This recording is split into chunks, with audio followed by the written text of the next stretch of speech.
Contame un poco los recuerdos que vos tenés del dinero vinculado a tu familia, ¿no? De dónde uno sale, también nos marca un montón. Bueno, vengo de una familia trabajadora. Mi papá era como jefe de familia, mi mamá ama de casa y trabajaba muchísimo. Criamos gallinas, vendíamos huevos. Mi papá era electricista, entre varias cosas más. Y era un hogar que siempre teníamos cosas, pero nunca sobraba nada. Siempre fue algo que lo viví o me lo mostraron como escaso, como dificultoso, como muy condicionado para tener, y que de repente tal vez no lo podían tener las mujeres. Si bien no lo decían, era mi papá el que tenía el dinero, el que decía cómo se manejaba. Todo estaba como muy supeditado a lo que él capaz que podía hacer, porque cuando uno es chico decís, ay, él hace lo que quiere, y capaz que él hacía lo que podía también, pero era el que marcaba el rumbo de la casa.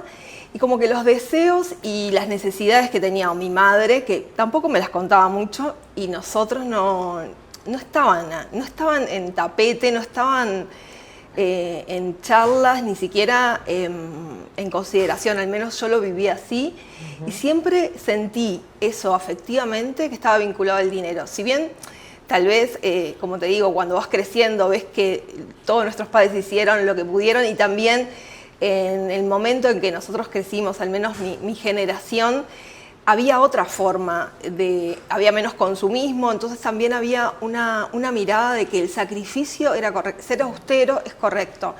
Entonces, si bien por historia tal vez no había tanto dinero, por decirlo de algún modo, también había recursos, porque no teníamos dinero, pero teníamos gallinas, teníamos una comunidad también linda en la cuadra. Entonces, siempre había cosas que te igualaban con los demás niños, con el que tenía dinero y no, que eso pasaba más en los barrios antes que había, sí, y en las escuelas públicas también.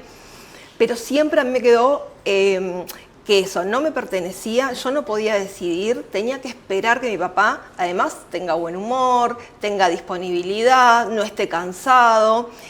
Y después, para acceder a ese dinero o para pedir un gustito. Y puede ser hasta, quiero comprar un regalo de cumpleaños a una amiga. Claro.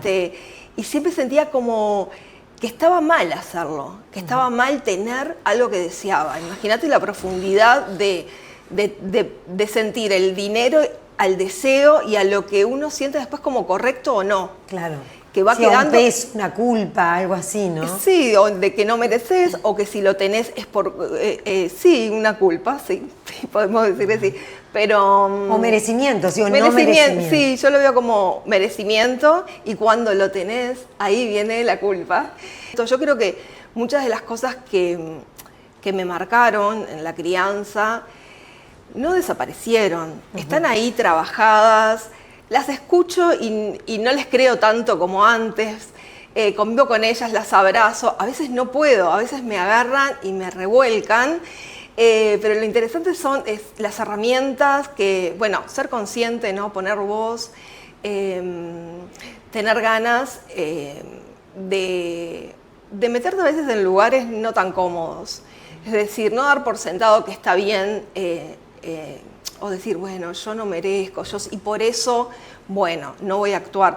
Para mí, por ejemplo, las herramientas que he tenido de hacer siempre terapia alrededor de, bueno, soy emprendedora y la única cabeza de señorita Pil, la que toma las decisiones, manejo personal, pago sueldos, pago proveedores, invierto, y todo lo hago muchas veces con mucho temor.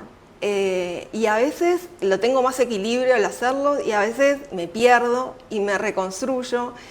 Que tomar decisiones es complicado, no es fácil, tomarlas solas más, pero en el fuero íntimo todos sabemos que estamos solos.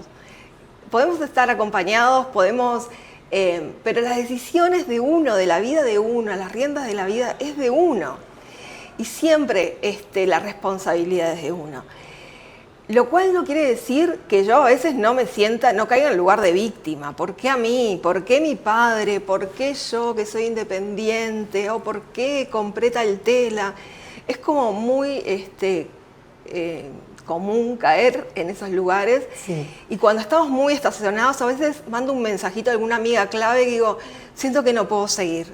Y hay algo a veces que te dice otra persona que afloja un poco, que le da más perspectiva o tomas distancia y te permite tomar una decisión. A mí me pasa a veces cuando estoy en esos lugares que primero que creo que, y nos pasa a muchas, que sentimos que solo nos pasa a nosotras. Sí, es como, y la otra es que hay un modo de parálisis interno que hace que te quedes en el sufrimiento. Estás ahí como regodeando en ese pensamiento de imposibilidad, de culpa, en fin, para cada una.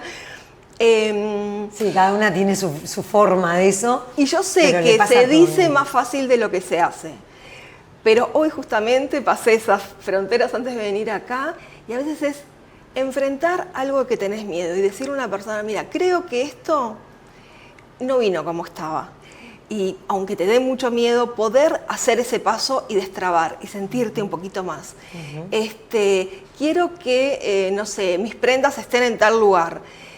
Me da vergüenza, me da miedo, siento que no lo merezco. Todo lo que ya veníamos hablando, que capaz que no es algo que yo lo tengo todo el tiempo presente, es muy sutil y opera de un modo muy sutil.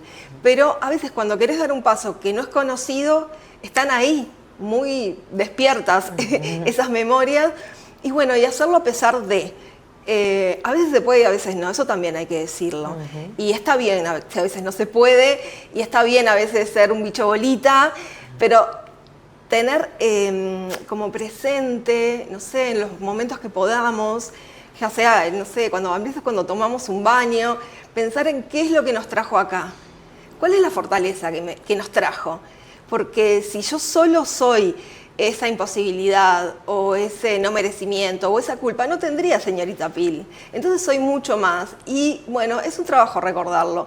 Y muchas veces la red de otras emprendedoras, de las amigas, de madres, que también cuando sos madre gestionás un montón de cosas, manejas dinero, administras, pueden verte, pueden ayudarte y te pueden contar, a mí me pasa igual.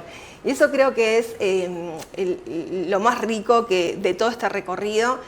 Yo lo que más deseo es que cada vez seamos más mujeres independientes financieramente, que seamos cada vez más dueñas de nuestras decisiones y sepamos, y a veces cuando uno se da cuenta que una es dueña, le puede avisar a la otra, che, mirá que vos también, lo que estás haciendo es que ya sos dueña. Es como eso.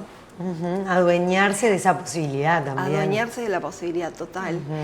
En todo esto siempre se puede caer en se dice fácil, se hace, y es así, hay que saberlo. Es complicado manejar los miedos, manejar el dinero. Pero se aprende también, ¿no? Y congeniar toda la vida. Para mí la independencia económica es parte de mi construcción, como parte de mi terapia de vida. Apropiarme de mí, ser el empoderamiento femenino, yo lo veo ahí. El ser económicamente independiente es mi gran bandera. El haber logrado la independencia financiera es parte de mi construcción como persona, como mujer. Y eso es algo que me da mucho orgullo. Y me gusta también verlo con mi hijo en el día a día, que vea una madre independiente que toma decisiones, que tiene desafíos, no le oculto los desafíos, y que hablamos de dinero. Y planeamos y decimos qué vamos a hacer, cómo lo hacemos, se puede, no, la prioridad. Y poder ponerlo en la mesa, y me gusta mucho, me da mucho orgullo.